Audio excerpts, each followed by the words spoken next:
Hey guys, this is Steven from Creditalacarte, and in this video I wanted to discuss my own experiences applying and getting approved for my first business credit card.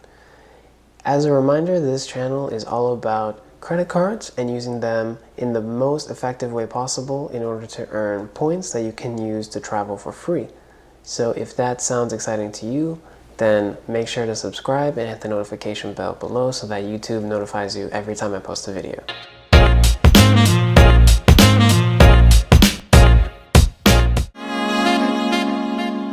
So I got approved for the Inc. Business Preferred credit card. So the Inc. Business Preferred credit card comes with a $95 annual fee, but it comes with quite a lot of things to justify that annual fee. The first and foremost, of course, is the 80,000 point sign-up bonus for spending $5,000 in 3 months. That sign-up bonus, if you value ultimate reward points at 2 cents a point, then you're really looking at $1,600 sign-up bonus. So that's pretty great. I mean, that's almost 20% of what you spend in $5,000. Like that's great. In addition to that huge sign-up bonus, it comes with a few quite nice rewards as well. So if you happen to advertise on social media or search engines, you're going to be getting 3 points. If you are traveling or dining, you're also going to be getting 3 points. If you ship products such as like going through FedEx or USPS or UPS, you're also going to be getting 3 points. So it's pretty nice categories. Unfortunately, no office supply stores, but you do get telecommunication services. So cell phone bill, TV, internet will also get you 3 points back. And nice benefit too, if you use your card for your cell phone bill, you'll actually be getting cell phone insurance. So you'll be getting $600 maximum with a $100 deductible, and that covers damage and theft. So if you happen to go to kind of a weird place that you don't know of, or wherever you happen to be, and someone just yoinks your phone out from your hands, then all you have to do is file a police report within 48 hours and you're eligible for up to $600 back. So it's pretty good for not having to buy the phone itself with the card, but just paying the monthly bill. And also, if because it's business oriented credit card, that coverage applies to anyone that you pay that bill for. So any of your employees that are under the same bill would also be covered in the same exact way.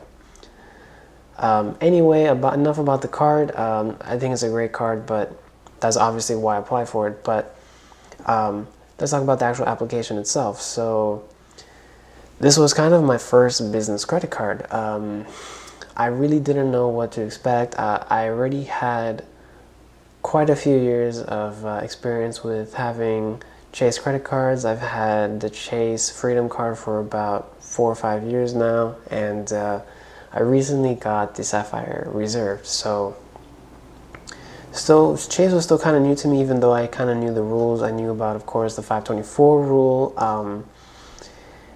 The 524 rule, just if you don't know, is you cannot get approved for a Chase card if you have been approved for 5 or more credit cards in the last 24 months. So with the business credit cards, it's actually a little bit weird because that 524 will count when you apply for the credit card, but once you get approved, it's not the business credit card. Another advantage of the business credit card is that it does not show up on your credit report. So what's great about that is that once you get approved for that card, it does not count against you as a 524 card because it's not on your credit report.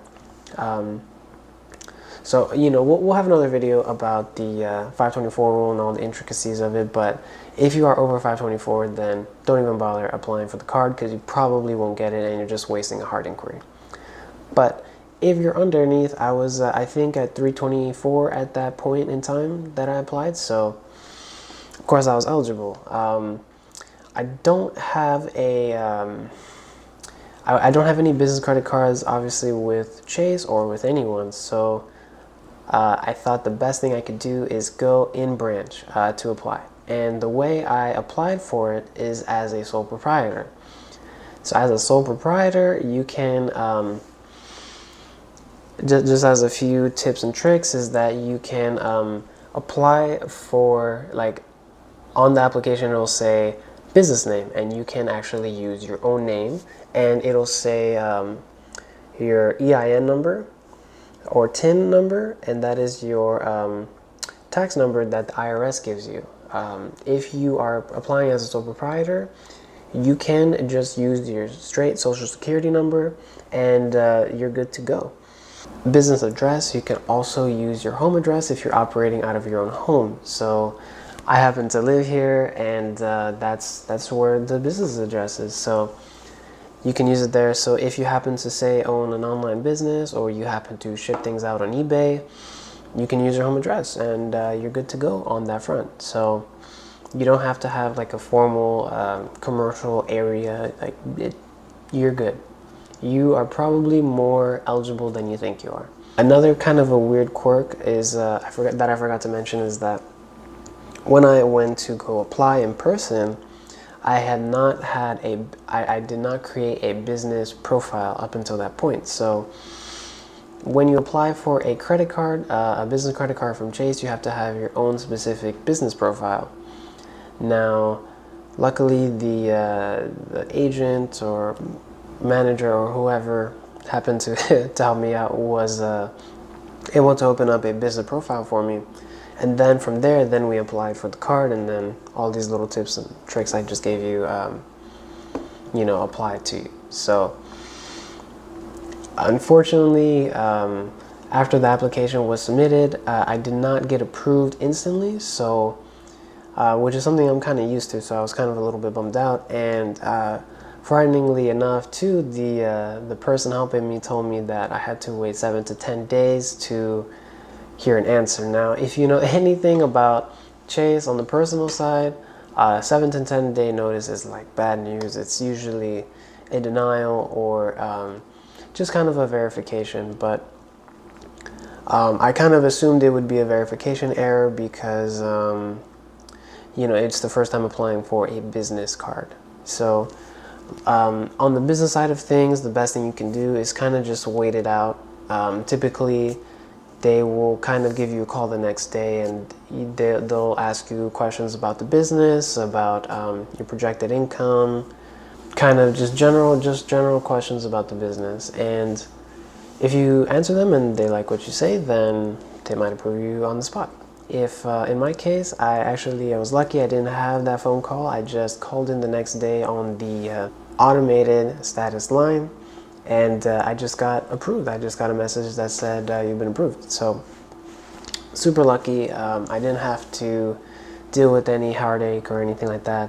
The only thing that was a little bit kind of annoying was that with a new profile, I didn't have my email set up to where, like, okay, on the Sapphire Reserve, when I got approved for that card, I got approved, and then within a day I got an email that said it's shipped out, and then I got an email that said it's going to be delivered today, and I got another email that said it's delivered today. So I got a lot of information from Chase throughout the whole process, but because the business profile is brand new, I didn't have my number synced, I didn't have the email activated, so I got no correspondence, and it's not their premium card like the Sapphire Reserve is, so it wasn't instantly overnighted or expedited, I should say, maybe. Instead, it shipped normal mail, so maybe that's kind of what that 7 to 10 day notice was about. But yeah, it took forever, and I had no idea it was coming, and I was kind of a little bit on edge just because I had some business expenses that I had coming up. So I was like, hopefully they get here in time. Hopefully the card gets here in time, and I can use the card for those expenses. Luckily, it did eventually come, and it was pretty simple. The only thing, of course, is that I had to activate the email address and the phone number. I had to verify that. I had to call in. But yeah, I just kind of wanted to give you guys just a kind of a quick way to get approved for a business credit card. Even if you don't think you are eligible for a business card, you are probably eligible if you do something a little bit on the side, even selling items on eBay, on Amazon, on any site really. If it generates a little bit of an income, if you happen to be a photographer for like a wedding photographer, any sort of self employment, you could probably get a credit card, a business credit card, whether it's from Chase or American Express or whoever. And yeah, of course, I'm gonna have some other videos, just more information, more in depth about business credit cards and all that. Like, so I just kind of wanted to give like a quick explanation on what happened to me and like my experience. But stay tuned for more. Stay tuned for more information on that, on other business credit cards and other information about that.